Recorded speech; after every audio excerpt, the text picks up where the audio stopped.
Hello, my name is Aria and welcome to Baha'i Basics, where we learn about the Baha'i Faith.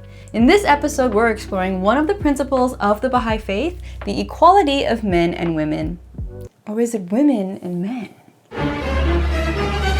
I'm just kidding. In the Baha'i Faith, we all fam. Roll title card!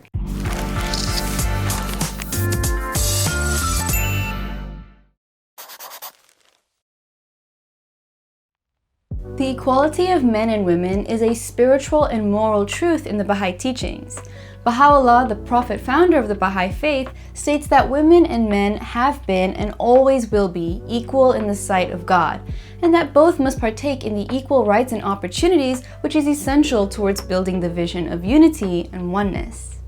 The Baha'i teachings explain that the equality of women and men is like the two wings of a bird. The world of humanity is possessed of two wings, the male and the female. So long as these two wings are not equivalent in strength, the bird will not fly. So, as Baha'is, we believe that our true identity is that of the soul, which is free from gender, race, or nationality. The soul of men and women are in essence equal in their creation and value, but just because we are equal does not mean we are the same. In fact, both men and women possess unique strengths and qualities that allow us to contribute to society in so many different ways. Historically, however, it's no secret that it's been a man's world, and women continue to be oppressed, and in some places, more than others.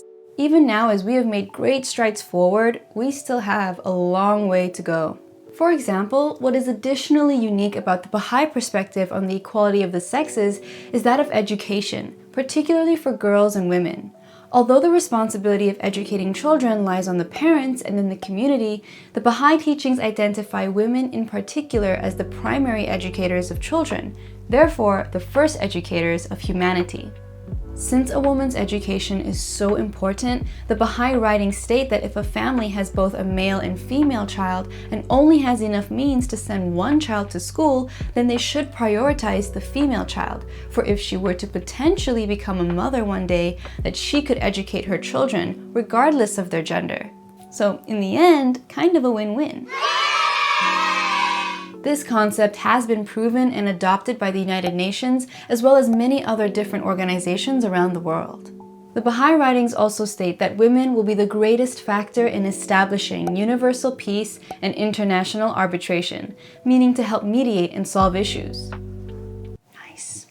The Baha'i teachings say, when women fully and equally participate in the affairs of the world, when they enter confidently and capably the great arena of laws and politics, war will cease.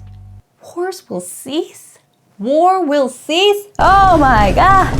So as we learned with the analogy of the bird, both wings need to be equally strong, and all of us need to work together in order to help achieve this and help society soar. Soaring. Flying! The vision of a more just, equal, and peaceful world is not merely some utopian fantasy, but is in fact a tangible reality that we can all work towards achieving.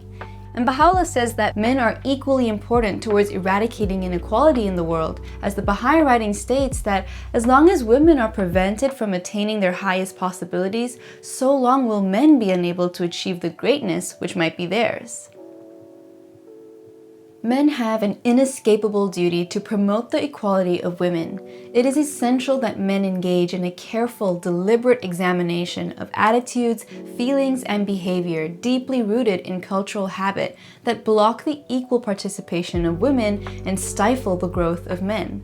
The willingness of men to take responsibility for equality will create an optimum environment for progress. So basically, we're all in this together and we all need to make sure to continue supporting one another.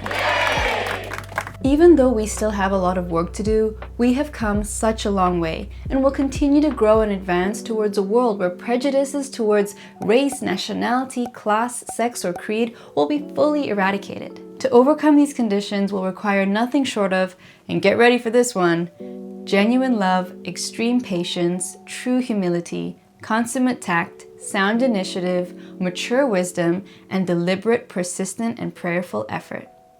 No biggie. We got this, people. I believe in us. Wings of a bird. Let's go. Caw-caw! Caw-caw! don't know if that's going to be our thing, but it could be. And there you have it. That's my very basic summary of the Baha'i teachings on the equality of women and men. Make sure you click subscribe for more videos on Baha'i Basics, and if you're curious about any of the topics we discussed in this video, check out the links in the description below. Thank you so much for watching, and I'll catch you in the next episode. Bye! Cuckoo! Cuckoo!